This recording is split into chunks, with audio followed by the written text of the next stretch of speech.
I'm sorry for getting the zoom lengths wrong last time. Now it's time for me to set things right.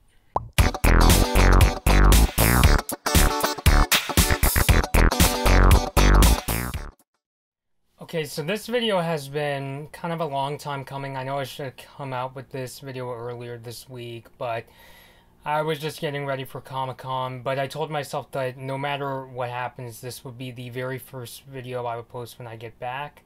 So somebody in the comments in my Nikon Coolpix P1000 video informed me that I got the optical zooms of both the P1000 and the P900 incorrect.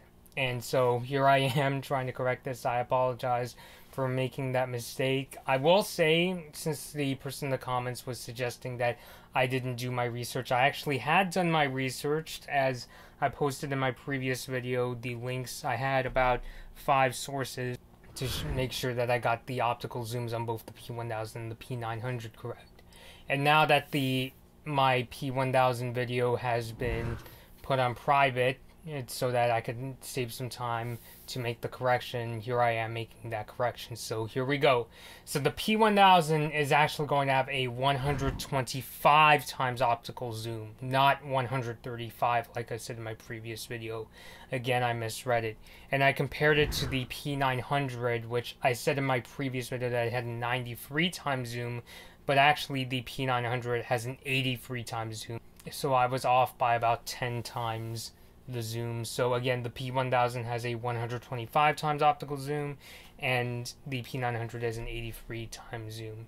But the rest of these specs is pretty much correct. It's the same as I said in my previous video. 60 megapixel sensor, 4K video recording it up to 30p. You can plug in a microphone, but there's no word of a headphone jack. 2300K dot OLED viewfinder on the P1000.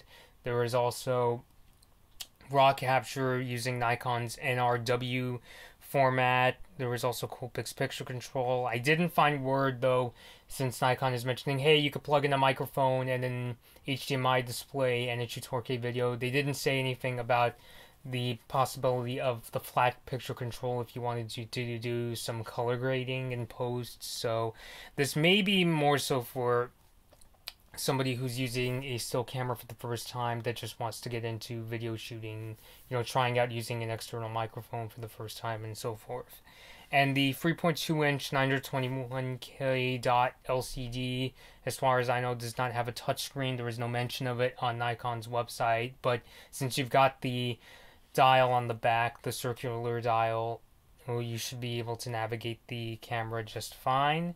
The P1000 does have dials on both the front and the back, just like on Nikon's higher end DSLRs. I'm guessing that they're going to be used for both the shutter speed and aperture, so that's super convenient, because I even know on Nikon's entry level DSLRs they don't even put both the dials on the front and the back. And if you compare it to, let's say, the Nikon D3400, which is Nikon's lowest end, still a pretty capable DSLR, I've used it myself, it does not even have a front dial. It doesn't even have a microphone jack, if you could believe that. So, but I wouldn't be surprised if in terms of video quality, the D3400 has the advantage, but if you wanted to plug in a microphone in the camera, you're kind of SOL, which means shit out of luck.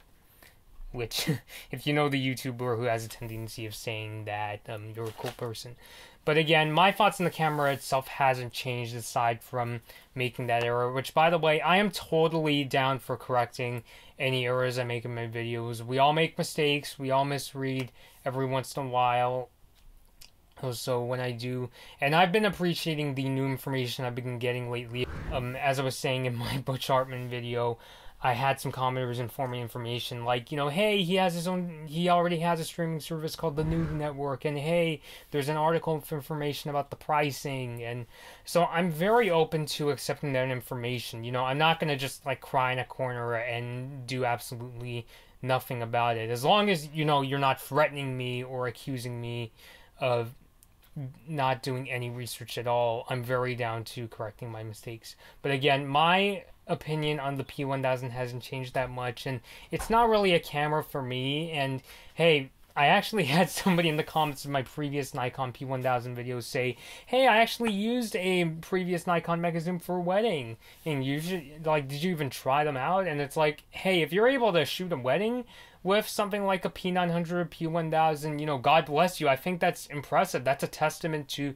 the quality of the camera. It's just personally for me, as a person who's done photojournalism and shooting sports, I prefer using a DSLR, and I don't mind swapping lenses. And between you and me, as I said in my previous video, I don't really see, for my needs, the need of having a optical zoom longer than, let's say, 300 millimeters. The only application I could see having an even longer zoom would be astrophotography, like if I photograph an eclipse, for instance. Like for that, I understand you really need a longer lens. You need like at least a 500 millimeter lens, if not longer, to pull that off.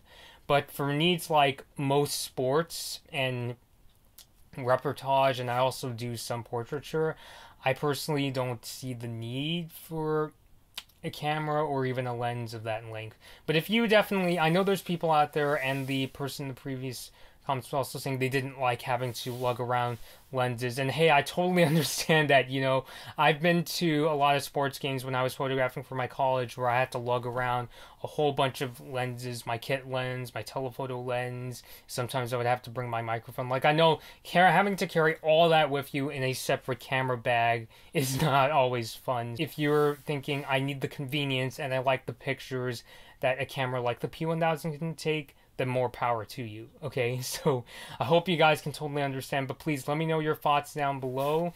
In terms of pricing, as I said in my previous video, the P1000 will cost $999.95, which equates to about $8,000. The P1000 is coming out this coming September. I will double check. Yes, it says in Nikon's USA press release that it is coming out in September. But please let me know your thoughts. Are you excited for this camera? Do you have your own reservations? I'm honestly interested. If you guys prefer shooting with a super zoom over a DSLR, please let me know. I'm honestly kind of fascinated with that. You know, as Chase Jarvis said, the best camera is the one that's with you. So please let me know all your thoughts. This has been Blood Moon Bobby, and thank you all for watching. Hey guys, be sure to like this Blood Moon Bobby video if you enjoyed it. Please share this video, subscribe to my channel, and leave a comment. Be sure to ring the notification bell to be notified about my latest upload. Follow me on my social media pages at Blood Moon Bobby to find out about what I'll be covering next and for more of my opinions. Thanks for watching.